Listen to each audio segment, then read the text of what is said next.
What's up everybody, welcome back to the channel. If you're new, please like and hit the bell notification so you never miss a new video. So, if you're a person who trains in martial arts, what is the likely possibility that you draw inspiration from one of these four people here? Because if not, you definitely will by the end of this video.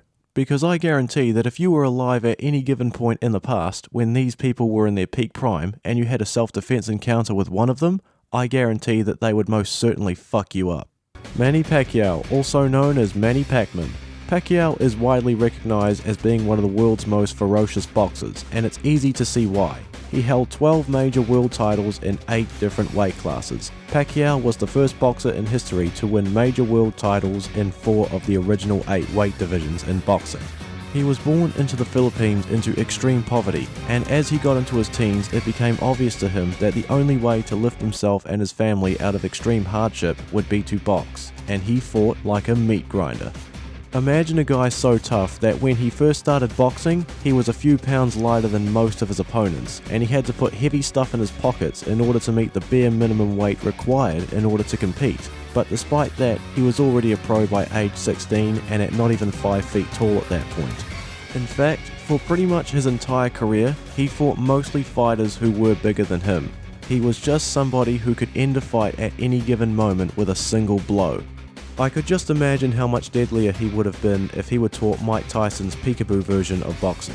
But rather, Pacquiao's method of fighting was more of an orthodox approach, with vicious combinations of jabs, hooks, and uppercuts. It was simple, but got the job done, with his determined willpower. One thing's for sure, he was as aggressive as Mike Tyson, if not more aggressive, being more than capable of doing equal punching power with both hands, and his trainer would often complain that he had sore hands at the end of each training session. Not to mention his cardio was the best, it was second to none, as he would jump rope for an hour straight. During one of his fights with Antonio Margarito, he was his largest opponent by far, outweighing Pacquiao by 17 pounds, and he used illegal hand wraps to further harden his punches almost equal to having concrete fists. Guess what? Manny still kicked his ass. It was an unfortunate crushing a defeat for Pacquiao with his fight against Mayweather, losing by unanimous decision due to a shoulder injury. But the one thing Pacquiao won over Mayweather was not the fight, but instead the public's approval. Buakaw, nickname the White Lotus.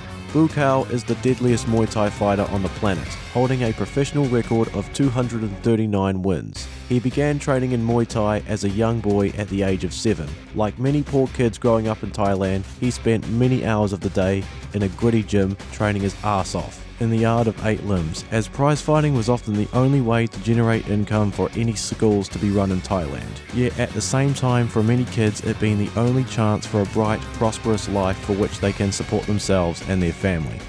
For his whole life, fighting was the only thing he had ever known. He would absolutely obliterate his opponents and drop them all like a sack of puppies, with his relentless pressure and volume, with his most deadly attack being his roundhouse kick, which he got very good at by kicking down banana trees in whatever extra time he had to himself. You could not even block any of his leg or head kicks without enduring at least a little bit of damage, and he would chuck knees right to your torso and ragdoll you around the ring until you've had enough. This one time, he had even fought and won 3 matches and 11 rounds, all within a single night. And even after winning his first championship, he still continued to put his nose to the grindstone and work hard.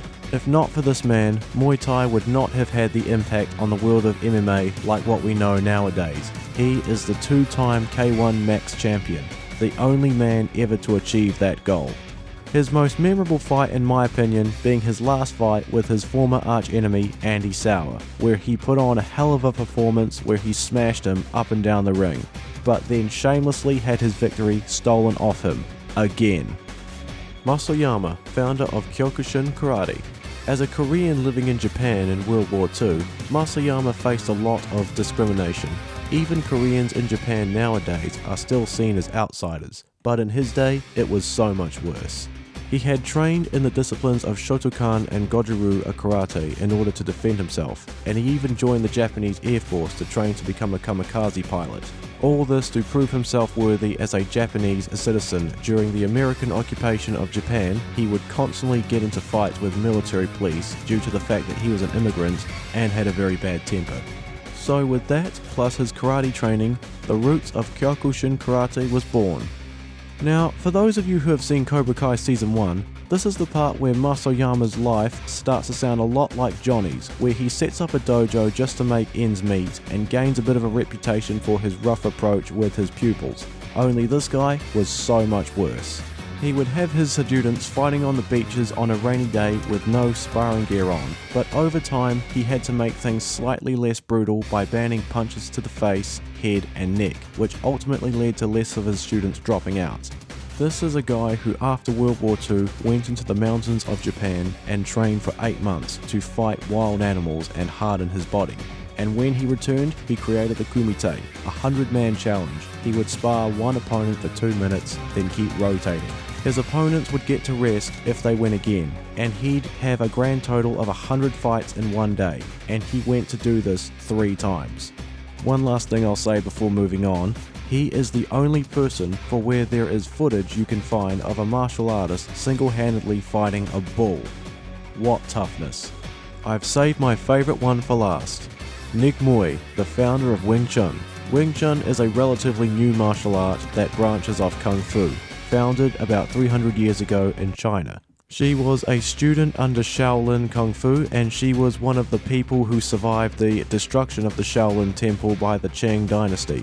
She took what she'd learned in Shaolin Kung Fu and modified it to make it more down-to-earth, practical and easier for regular people to train in order to defend themselves, because she understood how restrictive Kung Fu can be towards certain people, like shorter people for example.